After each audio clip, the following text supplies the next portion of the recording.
Y pues bueno, ya estamos en línea.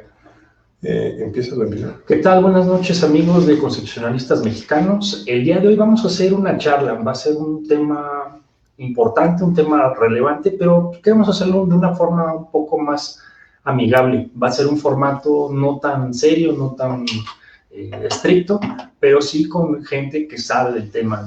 Para eso nos va a ayudar Humberto Pineda Acevedo, que nos va a ayudar mucho con la perspectiva histórica del asunto que vamos a abordar el día de hoy, y también Sergio Charbel, que nos va a ayudar también con la perspectiva constitucional. Nosotros trataremos de abordar algunas perspectivas que están más aterrizadas a la realidad de México. Y pues bueno, si quieres presentar por favor el tema del día de hoy, Francisco. Pues miren, últimamente en estos días, como todos sabemos, en Estados Unidos ha habido una serie de acontecimientos bastante importantes a nivel político, a nivel constitucional. Si bien sabemos, en este caso fueron las elecciones y el que ganó después de los diferentes recursos que se pueden interponer fue John Biden. Por otra parte, Donald Trump empezó a hacer tuvo ciertas actividades y ciertos eventos, y pues ahorita, como podemos ver, ya existen otro juicio un juicio político en contra de Donald Trump. Entonces vamos a empezar, ahora sí que analizar estos hechos, estos eventos, y pues creo que ahorita vamos a pasar con mi queridísimo amigo Humberto Pineda para que nos empiece a dar su óptica de una manera relajada, plática. Humberto, pues adelante, amigo. ¿Qué tal? Muy buenas noches tengan todas y todos ustedes. Pues en primer lugar, agradecer la grandísima invitación de aquí de mis par de grandes compañeros y grandes viejos amigos, de Juan Carlos y de Víctor Francisco González Cancino, quienes han tenido pues esta grandiosa y estupenda iniciativa para poder platicar de un tema muy, muy importante. Y pues por supuesto también saludando a mi amigo don Sergio Charbel Olvera, quien, como lo comentabas tú bien, Francisco, de alguna forma redondear el tema constitucional y a lo que hoy nos tiene aquí sentados en esta pues fría noche, ¿no? Pues bueno, yo nada más quisiera abordar de manera muy breve lo que pasó la semana pasada, el 6 de enero, desde una perspectiva histórica constitucional. Realmente es algo que yo quisiera titular como un autogolpe de Estado al estilo Trump, es decir, al estilo trumpista, de una manera populista, es decir, dirigida desde el poder propiamente. Por ahí yo leí muchos medios que señalaban que realmente en técnica no significa que sea un golpe de Estado, porque, pues bueno, nosotros jurídicamente o técnicamente como conocemos los ciertos elementos que deben reunir esta situación o este acontecimiento, y realmente la verdad no es que lo constituya, ¿no?, de manera formal o estricta, pero el elemento propiamente que desde la presidencia o desde la misma investidura, Trump incita mediante el discurso, incita mediante el odio, incita a sus seguidores pro-Trump precisamente a la violencia, no específicamente a un target, digámoslo así, muy en concreto, pero sí lo hizo el pasado 6 de enero, que realmente siguió persistiendo, siguió insistiendo en no acatar o en no, de alguna manera, no reconocer el triunfo de Joe Biden, lo cual pues es algo, no quiero decir inédito posiblemente, porque vamos a pasar al tema que la toma del Capitolio es lo realmente histórico, porque pareciera que algún espíritu, no sé, un espíritu latinoamericano, un espíritu caudillista, un espíritu del tropicalismo al estilo Krause, por ejemplo, se apoderó de alguna manera de la población o de los seguidores trumpistas para hacer este acto, para hacer estas acciones. Pues bueno, vamos a abordar un poco. Quisiera arrancar con el tema de que, como nosotros sabemos, en los primeros años de los Estados Unidos, las colonias norteamericanas independizadas en el siglo XVIII, pues conformaron una república federal, y lo importante es que fueron artífices del constitucionalismo moderno, incluso ataviaron de alguna manera o disfrazaron una manera de constitucionalidad que continúa vigente al día de hoy dentro obviamente dentro de nuestra tradición occidental, y pues propiamente el constitucionalismo, este constitucionalismo impulsó los derechos y las libertades, que es un legado propiamente de los ancestros o de sus ancestros, quienes son los Britishmen, a través de distintas fórmulas constitucionales o a través de distintos principios como la temperación y división del poder público, los checks and balances, la última palabra de los jueces, obviamente dedicado en un cierto tipo de constitución equilibrada, mixta e ideal, si queremos verlo de alguna manera. Y por lo tanto, la Constitución de 1787 de los Estados Unidos, con un lenguaje prudencial, estableció las bases de la democracia moderna. Es decir, esta nueva vida democrática era un nuevo estilo de gobernar, comenzando obviamente con la tragedia de la modernidad, con las reglas mayoritarias, con las reglas procedimentales, conteniendo un rasgo vertical, es decir, que la Constitución está en esta pirámide, que está en primer sitio, y que poco a poco esta democracia fue creciendo paulatinamente, así como en el resto de Occidente. ¿Hacia qué? Hacia que esa verticalidad se fue haciendo horizontalidad y estas reglas procedimentales propiamente se fue diseñando hacia unas libertades y hacia unos derechos a donde se disuelve lo sustantivo y lo sustancial, en donde propiamente lo que se conoce en Estados Unidos como el struggle of rights, y yo lo quisiera hacer como en una manera amplia o en una ampliación del término, es decir, desde el género, desde la raza, desde cualquier tipo de discriminación, esta lucha por los derechos reivindicó los fundamentos del constitucionalismo moderno. Por lo tanto, las mayorías rousseauianas, o las mayorías de Rousseau, dejaron de desaparecer para posiblemente introducirnos entonces a este juego democrático de decisiones en donde la Constitución de los Estados Unidos se convierte o se va a ir convirtiendo a lo largo del tiempo en una institucionalización del poder, en donde el poder público autolimitaría al mismo poder. Algo fantástico y maravilloso. Este desarrollo democrático se entiende por los padres fundadores, obviamente, por un tipo de orgullo constitucional, algo que nosotros hoy, por ejemplo, en un escenario de segunda mitad del siglo XX, entendemos como la posciudadanía, es decir, a la post-Segunda Guerra Mundial, en donde está el patriotismo constitucional, el cual fue desarrollado en primer lugar por Rolf Sternberg y después por Jürgen Habermas, en donde no solamente significa un acto exclusivo de lealtad hacia la Constitución, sino propiamente es la preservación de la Constitución como un verdadero valor democrático. Es decir, estos nacionalismos que nos hicieron tanto daño en la Segunda Guerra Mundial, el nazismo, el fascismo, etcétera, y propiamente también a nuestra tradición histórica latinoamericana, estos nacionalismos mal entendidos, o sentimentalismos, o patriotismos oscuros, pues propiamente se va a reentender y se va a refundar como esa lealtad constitucional, es decir, la Constitución es un valor democrático, y eso es lo institucional, y es lo que va a entender Estados Unidos. ¿De dónde lo entiende? Propiamente de su estirpe política milenaria, que son los Englishmen, es decir, del Reino Unido, que recordemos que en el Reino Unido lo más importante es la institucionalidad del poder, donde si bien es cierto hay una constitución no codificada, pero toda esta historia o toda esta tradición desde tiempos inmemoriales se entiende como un tipo de common law institucional, es decir, no importan los hombres, no importan las personas, no importan los actores políticos, lo más importante es el tipo de constitución, lo más importante es el tipo de institucionalización, y por ello, de alguna manera, los estadounidenses, en su configuración inicial constitucional, histórica, lo entendieron de esa manera. Es más, dentro del primer Congreso Continental de Filadelfia, recordemos que John Adams señaló y dijo, esto es un gobierno de leyes y no de hombres, es decir, recordándonos una fórmula griega antigua, una fórmula aristotélica, lo cual sería el fundamento para el renovado Rule of Law o el nuevo Rule of Law, donde se valoraran las instituciones, es decir, la forma y las libertades y los derechos, es decir, lo sustancial constitucional o lo sustantivo.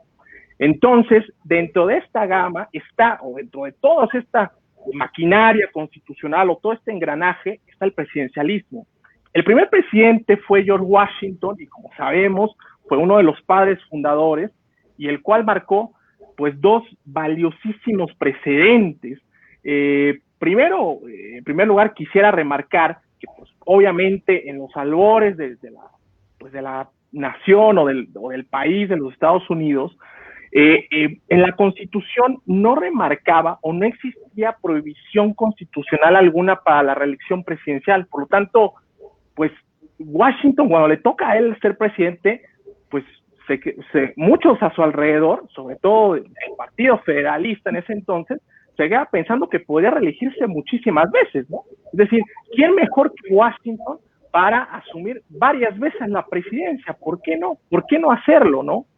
Pero Washington hace algo, digo, sabemos todos que fue un malísimo general, que ganó, bueno, no ganó casi ninguna batalla, pero esto es lo que lo hace ser el gran personaje histórico. Estos precedentes que marca como presidente ya con la investidura, en su primer periodo de 1787, de 1789 a 1793, propiamente, pues, obviamente aconsejado por sus colaboradores, busca la reelección, digámoslo así, dentro de lo que cabe, la consigue, la gana, y el problema viene para el segundo periodo presidencial, que ya para los últimos meses de 1796 está la duda o está la incertidumbre si se va a presentar de nuevo para ser pues, candidato a la presidencia nuevamente.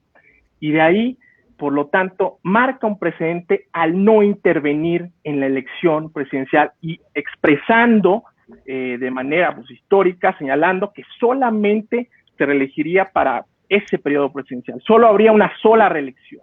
Por lo tanto, lo marca un estilo inglés, es decir, un estilo británico. Solamente se reelige para un periodo presidencial por medio de un entendimiento político tácito, más allá de una norma expresa en la Constitución, que no lo existía todavía. Entonces, Washington marca ese primer precedente fundamental. Por lo tanto, de ahí en fuera, pues, supo de alguna manera Washington abandonar en tiempo y en forma la investidura de la autoridad. Esto significó, por supuesto, que los demás presidentes a lo largo de la historia de los Estados Unidos entenderían esa costumbre o ese entendimiento político de que el presidente no podría ser reelegido por más que en una sola ocasión o más que en una sola vez.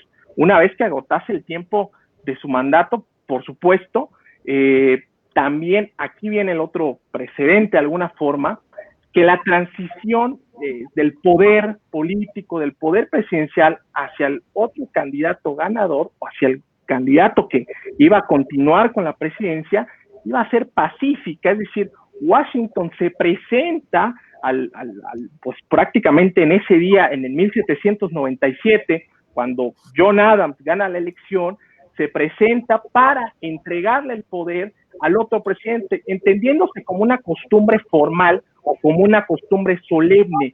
Por lo tanto, resultó como una regla histórica política no escrita dentro de la democracia estadounidense sumamente interesante, por lo que de esta manera a Washington se le puede considerar o se le podría considerar como un patriota constitucional en virtud de haber básicamente elevado la Constitución a un valor moral que la clase política pues siempre debía tomar en cuenta, ¿no? Por lo tanto, de esta forma, el presidencialismo aseguró la eficacia y la eficiencia democrática, además, por supuesto, de haberse mostrado como ejemplo para el resto de experimentos republicanos de la América y, por supuesto, que del mundo, sobre todo en la Francia del siglo XIX. Por lo tanto, se convierte el presidencialismo en un mecanismo institucional. Por ello, de alguna manera, lo que pasa o lo que sucede con Donald Trump la semana pasada es sumamente de llamarnos la atención, que, por ejemplo, no busca transitar pacíficamente el poder político, o es lo que habíamos visualizado hasta ese momento, ¿no?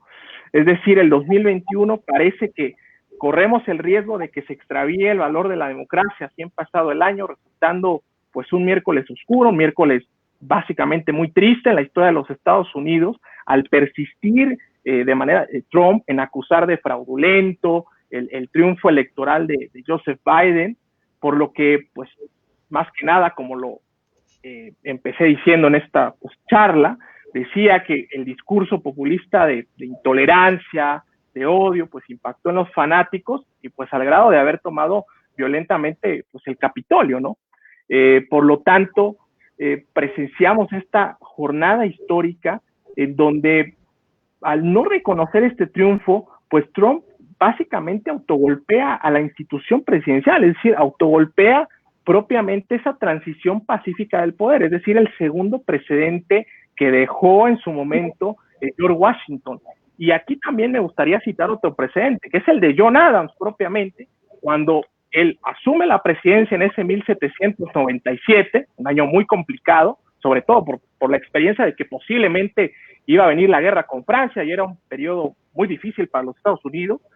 Entonces, en ese periodo de 1797 a 1801, comete varios errores John Adams, pierde la reelección y lo pierde con su acérrimo rival de ese momento, su rival político y su amigo histórico también, en cierto sentido, con Thomas Jefferson. A pesar de que Adams en ese momento de 1800, cuando se lleva a cabo la elección, pierde la jornada electoral, en 1801 John Adams se presenta para transferir de manera solemne el poder presidencial. Más allá de la rivalidad política, más allá del odio político que le tenía Thomas Jefferson, John Adams se presenta y hace, de alguna manera, marca o en cierto sentido continúa el precedente que dejó George Washington en 1797. Por ello, ante lo que hemos vivido la semana pasada con Donald Trump, de no reconocer, de alguna manera hacer un berrinche, posiblemente, o dejarlo en un cierto tipo de pugna, que gustaría de presentarse, incluso se ha mencionado, ¿no? Dijo, bueno, si esto sigue adelante, no sé qué, yo no me voy a presentar, ¿no? Después reconoció y lo dijo, voy a reconocer el triunfo de Biden, va a ser una transición ordenada, pero no me voy a presentar el día de la toma de protesta, ¿no? Lo cual, pues, rompería este entendimiento tácito o esta transición pacífica del poder, ¿no? Y más adelante, como ya lo abordará y por lo que entiendo Sergio, lo que hoy históricamente también sucedió con lo del impeachment, de alguna manera, ¿no? Entonces, Trump ha desvirtuado el patriotismo constitucional. Hubo un rato que teníamos ahí un delay con tu transmisión, pero ya se estableció la verdad con la conexión. Pues interesante lo que planteas, Humberto. O sea, prácticamente nos estás diciendo los eventos que están aconteciendo en Estados Unidos rompen una larga tradición que ha venido dándose en Estados Unidos, precisamente en el punto de esa transición del poder, de ese cambio de administraciones que al parecer pues, se venían dando de una forma pues, bastante civilizada, no se cuestionaban tanto las cosas. Ahora, yo también aclaro, no soy experto en derecho constitucional estadounidense, pero sí hay algunos elementos que a mí me llamarían la atención revisar, ¿no? Ver si son verídicos o no. Dentro de ellos veo que uno de los argumentos que se plantea es que el derecho electoral en Estados Unidos permite que las personas puedan votar sin siquiera identificarse. Eso yo desconozco si sea así, pero si es el caso, pues bueno, sí se antojaría que tendrían que poner un poco de más requisitos en ese momento para hacer las elecciones y precisamente para que no se preste a ese tipo de pronunciamientos, tachas, cuestionamientos que pueden traer inestabilidad no solamente al interior de los Estados Unidos, sino que recordemos, al día de hoy, pues, Estados Unidos sigue siendo una potencia y sin duda lo que acontezca en Estados Unidos va a afectar a gran parte del mundo. Entonces, no sé qué tanto sea eso, pero pues bueno, también hablando ya más del derecho constitucional y de la perspectiva constitucional de los eventos, me gustaría saber tu opinión, Sergio. ¿Cómo ves todos estos eventos que están aconteciendo? Bueno, primero agradecer la oportunidad de estar en esta charla tan interesante, de escuchar la participación de Humberto tan profunda y con amplio de la historia del derecho constitucional estadounidense, estar comentando con ustedes, Juan Carlos, Francisco, y me gustaría retomar una parte de lo que señalaste en estas interrogantes, estimado Juan Carlos, en el sentido de el sistema electoral estadounidense, que sin duda, con estos acontecimientos históricos de gran calado, van a requerir una reforma. Y pongamos el ejemplo de México. Cada vez que existe este pronunciamiento de quienes han perdido una elección, principalmente una elección a nivel de presidente de la República, querido una reforma en materia electoral, ya sea para generar una independencia del instituto que se encarga de administrar y de generar y ejecutar las elecciones, o bien crear tribunales electorales, o bien establecer mayores requisitos para la jornada electoral a fin de que se emita de manera certera y exista mayor seguridad de cuáles votos se han emitido y la contabilización de esto. Sin duda, considero que va a venir una reforma interesante en Estados Unidos en este aspecto, porque no habían tenido, como bien lo señala Humberto, no se había tenido un pronunciamiento de esta magnitud de que el presidente, en las presidenciales, el perdedor haya generado con tal polémica un discurso respecto de lo fraudulento que fue la elección. Entonces, pongo como primer punto el hecho de que viene una reforma interesante que se requiere para efecto de que se puede evitar este tipo de cuestiones tan inusitadas en la democracia estadounidense. Y me remito también a lo que señala Humberto de las bases de un constitucionalismo que implica un gobierno de leyes y no de hombres, y una estructura normativa del sistema jurídico basado en dos pilares esenciales y que ha sido objeto de estudio y de ejemplo para muchos países, como es el gobierno republicano y democrático. Que estas dos bases han sido trastocadas por los pronunciamientos y acciones de Trump y que generan polémica y generan cuestiones constitucionales interesantes. Primero, respecto de la forma de gobierno republicana, esta transición ordenada y pacífica que se requiere después de que el pueblo democráticamente elige a su gobernante principal, que es el presidente, y que se requiere un respeto de todo, tanto el sistema electoral como el sistema de instituciones de Estados Unidos. Entonces, requerimos un respeto, se requiere un respeto de las instituciones democráticas electorales que tiene Estados Unidos a efecto de poder lograr este paso ordenado, esta transición del gobierno. Cuestión que no ha sido así. El presidente Trump ha generado una incitación en sus seguidores, es decir, por lo que se le acusa ahora es por incitación a la insurrección. Esto implica que una insurrección implica una sublevación de un colectivo, de una colectividad hacia la autoridad, es decir, estar en contra de las instituciones democráticas de Estados Unidos es una afrenta a estos bases constitucionales de las cuales nos ha hablado de manera extensa y muy concreta Alberto, es lo que se está afectando ahora y es de lo que se está acusando en la Cámara de Representantes a Donald Trump y que ahora implica el que se le siga un juicio ante la Cámara de Senadores, lo que nosotros conocemos como un juicio político. Un juicio político tiene diversas características. Yo apuntaría dos. La primera de ellas es que es una forma de inmunidad, y ahora voy a explicar el por qué. Y la segunda, que es una forma o un control jurisdiccional sancionador, lo que también se puede denominar como una jurisdicción constitucional sancionadora. Y paso a explicar en qué consisten estas dos características. Es una inmunidad por cuanto a que el servidor público está al margen de una investigación como los demás ciudadanos.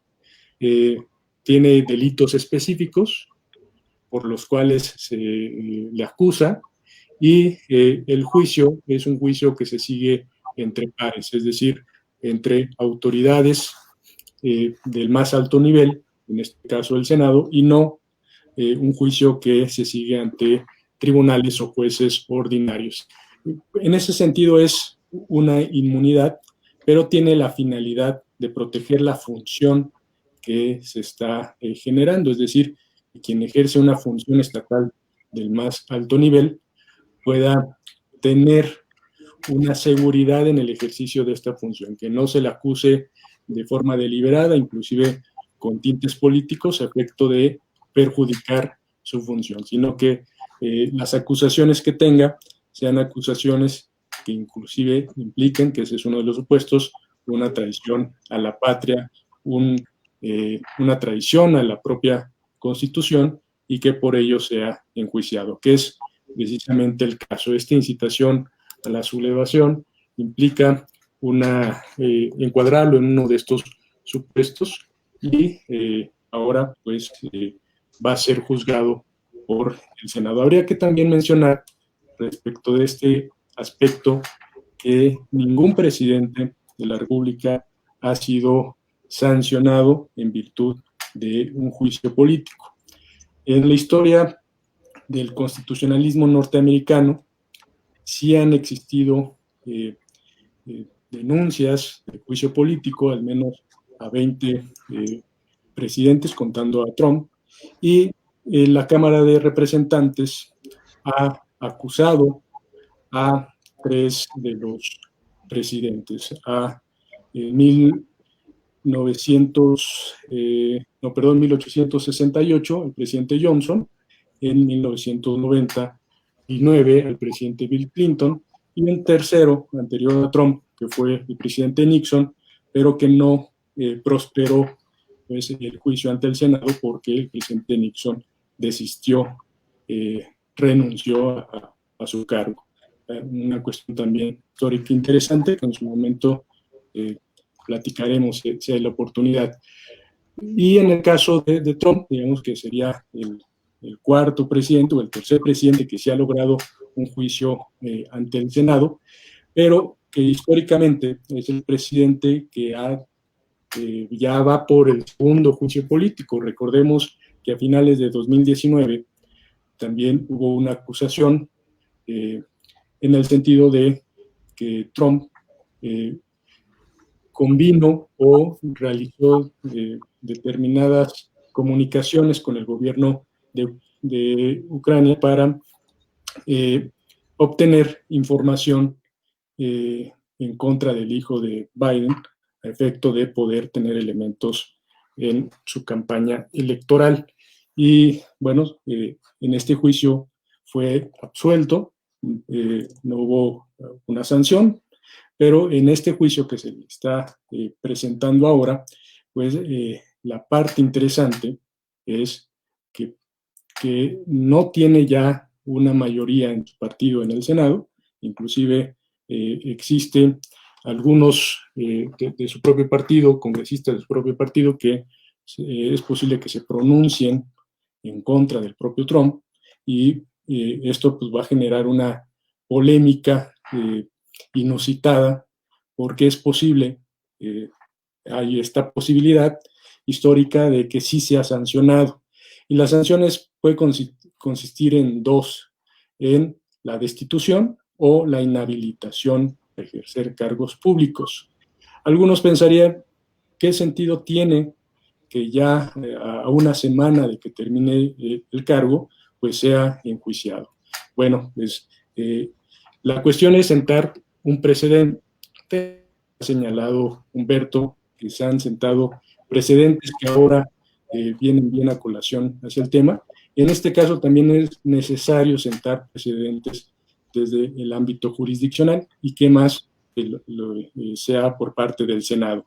Y la razón es, bueno, que pueda ser inhabilitado para ejercer el cargo, si bien ya no tendría razón el hecho de que se le deponga del cargo por los pocos días que le faltan. Claro. Algunos podrían señalar que pues, ya no tendría gran sentido, pero sí que se le inhabilite para ejercer el cargo. Aquí la cuestión es que conforme a las normas y digamos, los precedentes, la forma en cómo se generan este tipo de juicios, algunos especialistas en derecho constitucional estadounidense, yo también me declaro no conocedor de ese derecho, pero señalan que tendría que agotarse ese juicio antes de que concluya el mandato, de lo contrario, pues quedaría sin efectos, ¿no? Algo similar a lo que pasó con el juicio que se le iniciaba a Nixon, renuncia y queda sin efectos ese juicio. Así también, algunos señalan que si termina el mandato de Donald Trump, tendría que venirse abajo este juicio, de tal manera que pretenden, o la pretensión es que este juicio concluya, es decir, que se emita una sentencia antes de que concluya el cargo, y con esta finalidad de que se le inhabilite para ejercer el cargo. De tal manera que estamos en presencia de una situación histórica en el constitucionalismo estadounidense. Es posible que por primera ocasión un presidente sea sancionado a través del juicio político, y con esta vertiente también interesante de que se le inhabilite, es decir, que una persona que ha atentado de forma tan abrupta, tan grosera a estas instituciones clave para el constitucionalismo actual, para la democracia actual, pues sea sancionado a efecto de que ya no puede ejercer cargos públicos. Esa, digamos, dentro de la panorama de una visión constitucional, que bueno, pues quedo atento a cualquier tema o comentario que ustedes consideren. Pues, digo, ya tocaste algún tema ahí que tenía algunas dudas, en específico las sanciones. Ahorita ya nos aclaraste, algunas sí hacen sentido, otras, como tú dices, ya por un tema temporal, pues ya no tendría sentido. Sí, se puede quedar sin materia incluso, ¿no? Exacto, entonces, pero también tocando otro tema que a mí me preocupa, es que también este acontecer que está pasando en la vida política de Estados Unidos nos está mostrando algo de lo que ya incluso hablaba Ferrajoli, ¿no? ¿Y a qué me refiero? Me refiero a aquellas empresas, a aquellas corporaciones, a aquellos particulares que van teniendo tal relevancia en la vida social que pueden censurar, que pueden incluso cancelar las cuentas de un presidente, el presidente tal vez de la nación más importante de todo el mundo, y alguien con un particular con la mano en la cintura suspende las cuentas. Eso a mí me llama mucho la atención, y al menos creo que sí hay riesgos para la libertad de expresión. Y ese tema trasciende a Estados Unidos. Ese tema prácticamente va a estar implicado todos los países en los que esas redes sociales tengan presencia. Y México es un país que tiene una gran actividad en ese tipo de plataformas. Y ponte a ver, tocando ese tema, mira la relevancia, o sea, porque, por ejemplo, tú dices, bien, México somos unos consumidores de redes sociales altísimas. Sí. Y ahorita, ¿qué está pasando? O sea, ya prácticamente del debate se sacó la actuación de Twitter y de Facebook, cayendo en concreto. Sí, y son actores relevantes que también tenemos que cuestionarnos qué van a desempeñar, o sea, qué van a hacer. Y al menos desde la perspectiva constitucional y jurídica de México, recordemos que en México no puede haber censuras previas. Entonces, muchos dirán, no, pero es que es un contrato que celebras con la plataforma, es una plataforma privada. Sí, un momentito, pero también los derechos humanos, y eso ya lo hemos explicado muchas veces, tienen efectos frente a particulares. O sea, esa noción arcaica de que el derecho humano es la restricción al poder estatal, pues ya quedó superada. O sea, ya hemos visto que hay derechos humanos que incluso se dan en contextos de contratación, y no vayamos muy lejos, pongamos el tema de la usura. La Convención Americana nos dice que está prohibida la usura, y la usura presupone un contrato de mutuo, presupone un contrato en el que las partes llegaron a un acuerdo, que puede ser el mismo acuerdo que tú tienes con Facebook, que tienes con Twitter, que tienes con la red que tú quieras. Y ahí hay ciertas cosas, ciertas cláusulas que no se pueden poner. Entonces, a mí lo que me llama la atención de todo esto que está pasando es qué vamos a hacer cuando esas plataformas censuren, y no solamente a la persona más importante del mundo, sino que a particulares que no tienen incluso una proyección mediática tan grande. Entonces va a ser ahogar las voces disidentes, y eso es preocupante. Puede ser hasta un tanto orwelliano, así como es el libro de 1984, en el que se censura aprovechando los medios tecnológicos. Entonces, a mí simplemente eso sí me llama la atención. Como dices, se desvió también, o se le sacó del tema algo que también es importante y que como mexicanos tendríamos que estarnos cuestionando qué postura vamos a tener frente a ese tipo de conductas. Entonces, vemos la regulación que tenemos en materia de telecomunicaciones, y muchas veces, hablando de la Artel y la Radio Nacional, o sea, son espacios públicos que a final de cuentas los tienen que respetar las transmisiones de un presidente.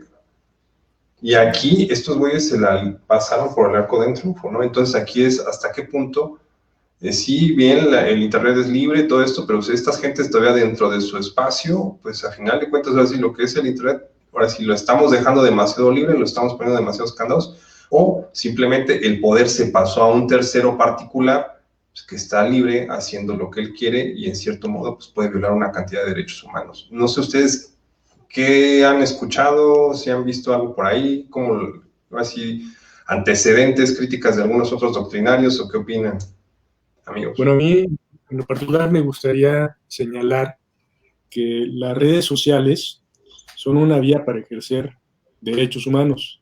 En este caso específico, son una vía para el ejercicio de derechos políticos, y para inclusive es una vía de la propia democracia. Entonces, lo que ustedes señalan como punto a resaltar es algo sumamente interesante en el análisis constitucional y específico de los derechos humanos, porque si bien esta es una vía para el ejercicio de estos derechos, para la democracia, está en manos de particulares y tienen, digamos, reglas específicas para el uso de estas redes, pero este tipo de sanciones que imponen en función de su propia normatividad, pues está afectando derechos humanos. Y entonces viene aquí el tema de la complicación, que es el regular estos mecanismos, no solo por el tema de que está en manos de particulares, sino también por el tema de cómo se manejan en un nivel global, más allá de las posibilidades de los propios estados, y que estamos viendo un tema también inusitado, es decir, el hecho de vetar a un presidente todavía en funciones que pues requiere pues estos medios para llegar a los ciudadanos, ¿no? Entonces, vienen también cuestiones interesantes de qué es lo que va a pasar con la regulación de estos medios a fin de lo que usted señala, evitar censuras previas. Porque pongámonos dramáticos, canijo. Esta censura, si bien dices puede ser, oye, ¿sabes qué? Soy dueño de la red, pues no quiero que lo diga. Pero bueno, ¿qué pasa si esta censura fue porque estoy a favor del otro partido político y le estoy dando más peso volvámonos a elecciones, a los momentos de campaña, y empiezas a censurar a un candidato? O sea, ahí es donde empieza, ¿sabes qué? Este jugador de mercado ya está tomando, ya se está volviendo un poder tan fuerte que incluso puede favorecer los resultados de una elección, o en su caso, un discurso político de una autoridad lo puede bloquear. Entonces sí, estamos ahí donde se tiene que empezar a regular y analizar con lupa la actuación de estos jugadores. Porque además son jugadores sumamente importantes dentro de una democracia. No es cualquier cosa el tema de las redes actualmente, ¿no? Pero bueno. Sí. Yo lo que quería comentarles, o sea, de lo que están platicando, lo último, aquí tal vez no sé si voy a hacer la parte contraria, espero no salir linchado en este momento. Pero, por ejemplo, no, tal vez no hay que verlo tan, bueno, jurídicamente tal vez no hay que verlo tanto así, porque posiblemente el juego de las redes sociales, por ejemplo, hace algunas semanas leí un estupendísimo ensayo de Nicolás Carr acerca de la superficialidad del Internet, y en donde te das cuenta, o políticamente te das cuenta que antes de las redes sociales, cuando tú abriste por primera vez tu correo electrónico en aquellos, pues ya hace muchas décadas, o cuando abriste el Google, todas esas cuestiones es de alguna manera rendir tu libertad. Es decir, entregar parte de tu libertad a un monopolio privado.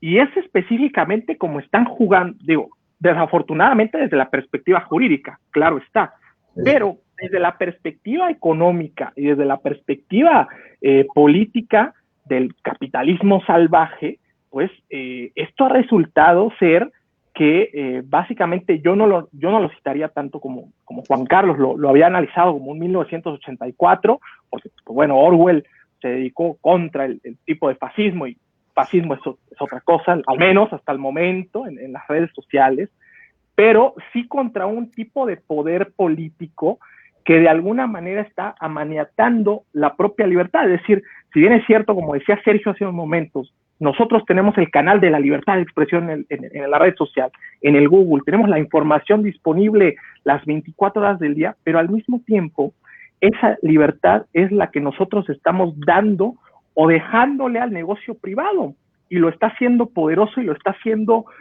fuerte.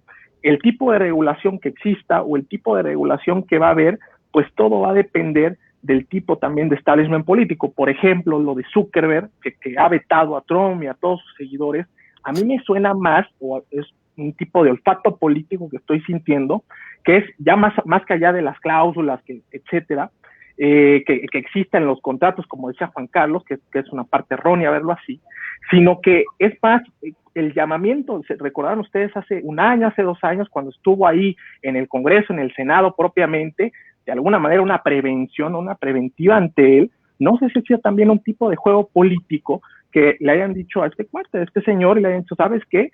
Pues tenemos este tema, ¿no? Y haya un tipo de alianza política para tumbar a Trump en este sentido. Yo estoy hablando de otra perspectiva, por eso espero no salir linchado y espero se me haya entendido. No, y creo que también es bastante saludable, o sea, visiones únicas, la verdad es que no forman criterio. Siempre es importante ver, aunque sea, los principios que están en conflicto, y ya uno decidir, pues bueno, soy más de la opinión de tal solución o esta otra, pero siempre somos críticos en ese sentido, y para ser crítico pues se necesitan mínimo 2 posturas enfrentadas, Humberto. Entonces, lo que aportas es valioso. Recordemos otro caso que creo que se me hizo muy importante de esto, de lo que pasó durante el periodo de Trump, y fue de esta plataforma nueva TikTok, y que supuestamente él estaba prohibiendo la operación de TikTok en Estados Unidos porque supuestamente había temas de espionaje, ¿no? Entonces, por un lado ya tenemos, si ahora sí como que hacemos un catálogo de los posibles escenarios de redes sociales, pues bueno, estamos ante posibles espías. Si nos vemos muy paranoicos, estamos ante redes sociales a lo mejor partidistas, o en el mejor de los escenarios tenemos una herramienta que nos puede ayudar a difundir la democracia y a valores, educación, etc. El asunto es, y yo creo que algo que nos decía nuestro maestro Pasos, que el mercado se acomodaba de forma libre, que yo creo que eso es una mentira, y lo estamos viendo, que aquí estamos viendo que podemos tener esos 3 escenarios. Entonces necesitamos estar con el ojo y ahora sí, diciéndole a la gente esto, ¿no? Óiganse, estos güeyes los tenemos que regular, porque si no, vamos a poder entregar más de la libertad o sacrificar, ahora sí, que la democracia que tanto ha costado, porque ahorita ya nomás es con un enter, echar un poquito de código, y pues bueno, puedes sesgar campañas, puedes sacar espionaje, puedes sacar más información de la debida, ¿no? Y creo que ese era ahora sí que mi comentario para, ahora sí, continuar el debate con ustedes. También algo que me gustaría conocer su opinión particular, porque sin duda, en el caso, por ejemplo, de Humberto, está muchísimo más enterado del tema de Estados Unidos que yo. Yo tendré alguna referencia ahí por algún otro doctrinario, por ejemplo, en el tema de la representación política, me gustaría escuchar tu opinión. Hablamos de democracia y hablamos de que el modelo democrático de Estados Unidos causó una gran influencia. Y de entrada estamos presuponiendo que es un modelo democrático muy valioso, muy digno de ser seguido, digno hasta incluso de ser protegido en contra de todos estos actos que han acontecido en estas fechas. Y influenciando a México. Pero recuerdo también la postura de Roberto Gargarella, que en el libro de la crisis de la representación política nos dice, no, oigan, momentito, no crean que el modelo democrático, el modelo de representación política de Estados Unidos es la panacea, porque es una institución, es un modelo netamente elitista, que pone muchos filtros para desconectar a los electores realmente de los funcionarios y de las decisiones cotidianas del acontecer político. Nos dice que incluso había una aversión en los padres fundadores por el tema de darle el poder a las masas o a las mayorías. Entonces, en ese tema me gustaría escuchar sus opiniones. Humberto, ¿qué opinas de eso? ¿Realmente sí es un modelo elitista de democracia el que existe en Estados Unidos? ¿O es algo que sí tiene esos defectos y no es tan la panacea como pudiera pensarse? ¿Qué opinas de eso? Ok, gracias, Juan Carlos. A reserva de lo que va a opinar Sergio y por supuesto también ustedes, yo creo que yo estaría en contra de Gargarella, porque ¿qué modelo democrático no es elitista? Es decir, o sea, todo modelo democrático es elitista, vamos a ser sinceros y vamos a ser francos, o sea, francos, nótese el sarcasmo. ¿Por qué? Porque, por ejemplo, en el caso de nuestro país, si bien es cierto, el siglo XX, me voy a remontar simplemente al siglo XX, ¿cómo se construyó la democracia, no? O cómo se ha construido, ¿no? Pareciera que se funda a través de un tipo de ideología nacionalista, obviamente en un partido oficial único, en donde la hegemonía política, como lo explica espléndidamente Daniel Cosío Villegas, a través de la genealogía de la familia revolucionaria, es decir, todas esas clases políticas revolucionarias, va a fundar este partido político y va a ser la que va a tener el establishment, por decirlo de alguna manera, o el régimen, por muchísimos años, y así va a serlo por muchas décadas. Hasta el momento, hasta ahora, como ustedes bien saben, el gobierno en el que nos encontramos, pues obviamente viene desde el priismo, viene desde esa escisión colosista, por decirlo de alguna manera, ese grupo colosista que no llegó en el 94, ¿no? Ese grupo está ahora aquí. Entonces, pues, ¿qué régimen democrático no es elitista? Eso por un lado. Y en el caso de Estados Unidos, yo lo que sí puedo decir es, no es que signifique que sea un modelo democrático como una panacea, sino simplemente un modelo a seguir, un modelo político a seguir. ¿Por qué?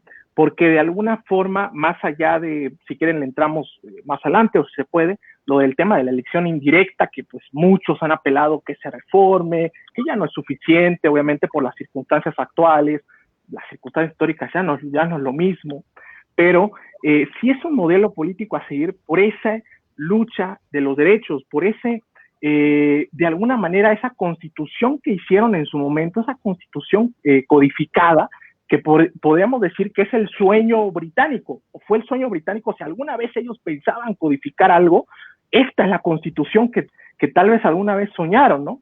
En cierto sentido, que si bien es cierto, le costó mucho a Estados Unidos llegar a este modelo democrático y tanto se ha cuidado para no agotarlo, ¿no? Y sobre todo pasarlo hacia todos los regímenes. ¿Por qué? Porque tiene notas clásicas, notas antiguas, recordemos, no es una democracia ateniense, obviamente, pero sí rescata mucho de esos valores acerca de la manera de una manera de vivir moderna, si queremos verlo así, pero que ha evolucionado paulatinamente y a través de las minorías, y que pues ojalá continúe en ese sentido. Esa sería mi respuesta.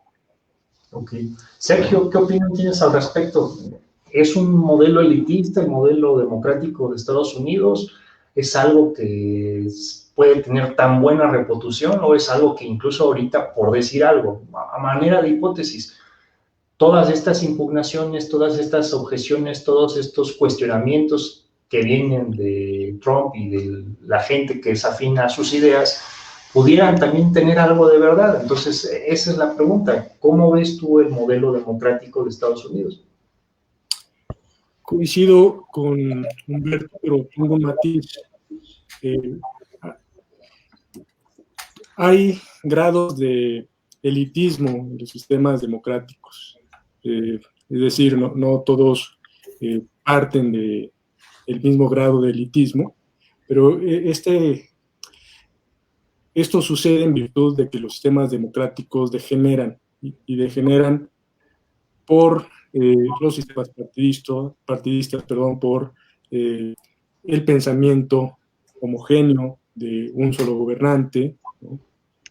Como me parece que es el caso, la imposición de la ideología de quien detenta el poder, a pesar de que el sistema democrático sea bueno institucionalmente, ¿no? Pasa lo mismo con los sistemas jurídicos. Se puede tener un sistema jurídico que raye en la perfección, pero que en los hechos degenere en virtud de la forma en cómo se conduce la sociedad, de las costumbres que tenga la sociedad, es decir, de rasgos extrajurídicos, tiende a degenerar un sistema jurídico a pesar de una correcta institucionalización. Pasa lo mismo con el sistema democrático.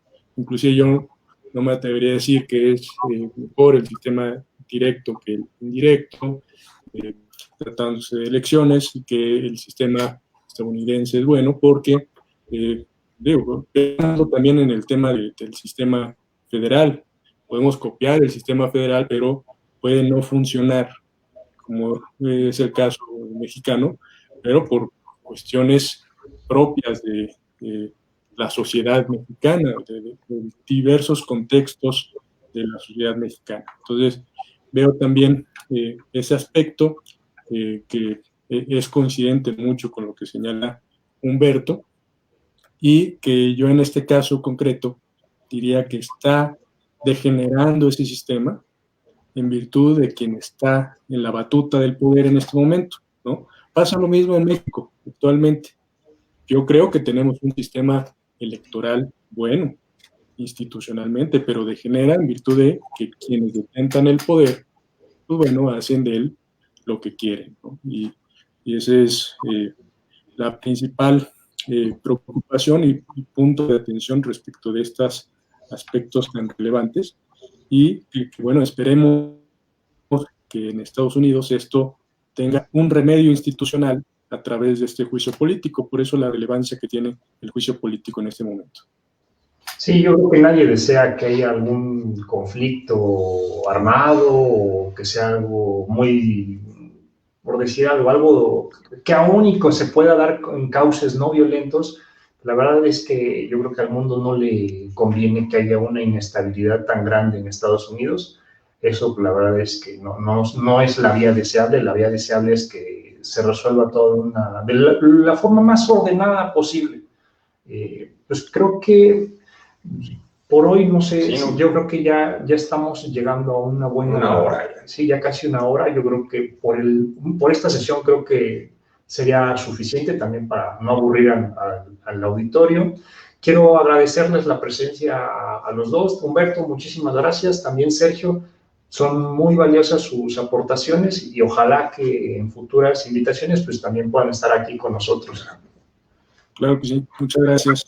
Muchísimas gracias, la verdad, yo creo que sí, utilizaste una cantidad de información y de investigación brutal de una forma muy sencilla, muy didáctica, te lo agradezco muchísimo. Sergio, pues, tus precisiones también fueron bastante importantes.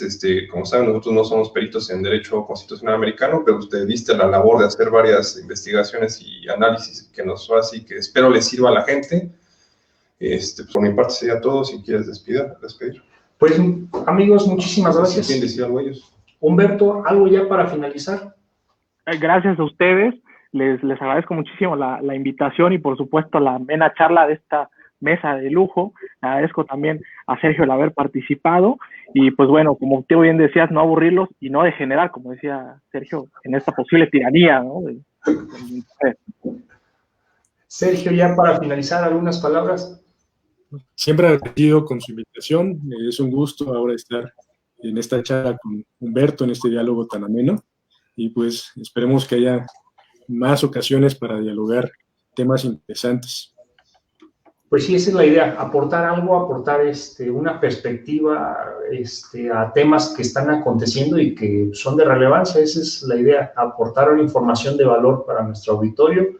Pues bueno, no nos queda más que despedirnos. Muchísimas gracias y nos vemos en el próximo episodio. Algún tema o alguna sugerencia, pues ya saben, en los comentarios, los leemos y los tomamos en cuenta para el siguiente programa. Muchas gracias. Amigos, muy buenas noches. Cuídense. Chao. Bye. Buenas noches. Gracias, que estén muy bien.